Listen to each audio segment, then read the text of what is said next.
On a remote island in the Pacific Ocean, nearly 900 stone faces stare across the land as if guarding a secret the world has never fully understood. Easter Island, known to its people as Rapa Nui, is one of the most isolated inhabited places on Earth. It lies far out in the southeastern Pacific Ocean, more than 2,000 miles west of Chile. To sailors, it was a tiny triangle of land surrounded by endless water. To the Rapa Nui people, it was home, a world of volcanoes, cliffs, wind, and memory. The island was settled by Polynesian voyagers, probably between the 12th and 13th centuries. They crossed vast ocean distances in canoes, guided by stars, waves, birds, and generations of knowledge. When they reached Rapa Nui, they found volcanic soil, fresh water and crater lakes, seabirds, and palm forests. Over time, they built a society unlike any other in the world. Their most famous creations were the Moai, the giant stone statues that made Easter Island legendary. These figures were not simply decorations. They are believed to represent important ancestors, leaders, or sacred figures who watched over the living. Most of them face inland, not toward the sea, as if their power was meant to protect the villages behind them. The mystery begins with their size. Some Moai are several meters tall. The largest ever moved and raised weighs many tons. The largest unfinished Moai, still lying in the quarry at Rano Raraku, would have stood over 70 feet tall if completed. It remains attached to the rock like a giant frozen in the moment of creation.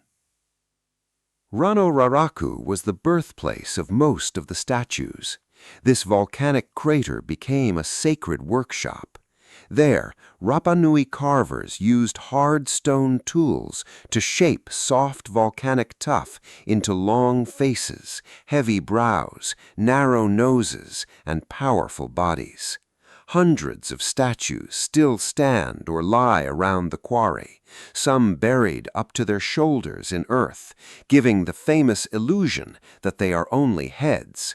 In truth, many have full bodies hidden beneath the ground. But the greatest question is not how they were carved, it is how they moved. Some Moai traveled miles from the quarry to ceremonial platforms called ahu. For years, scholars debated whether the Rapa Nui used wooden rollers, sledges, ropes, or large teams of workers.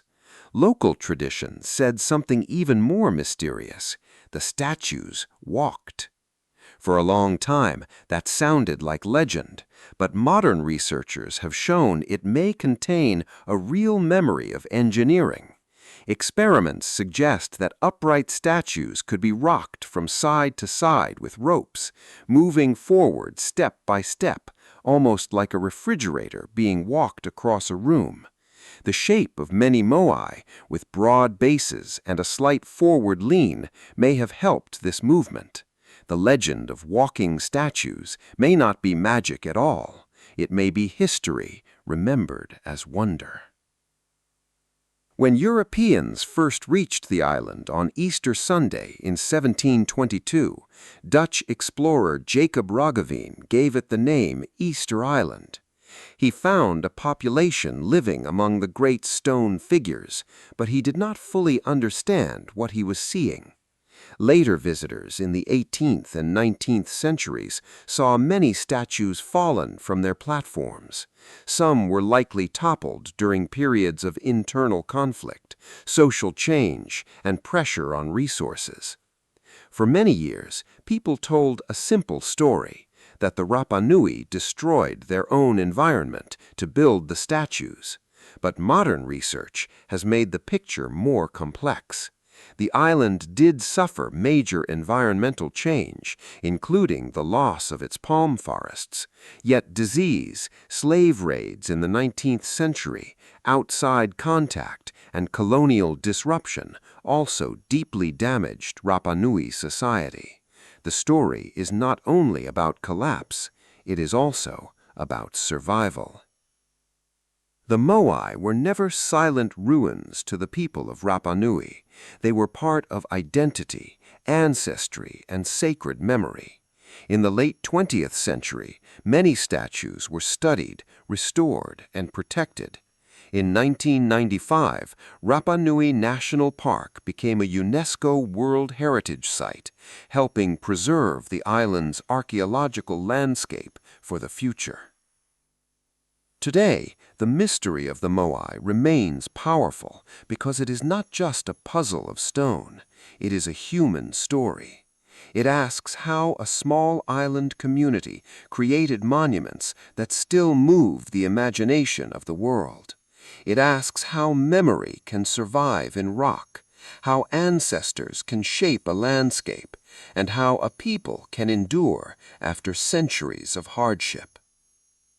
When we look at the faces of Easter Island, we are not only looking at ancient statues, we are looking at ambition, belief, loss, and resilience.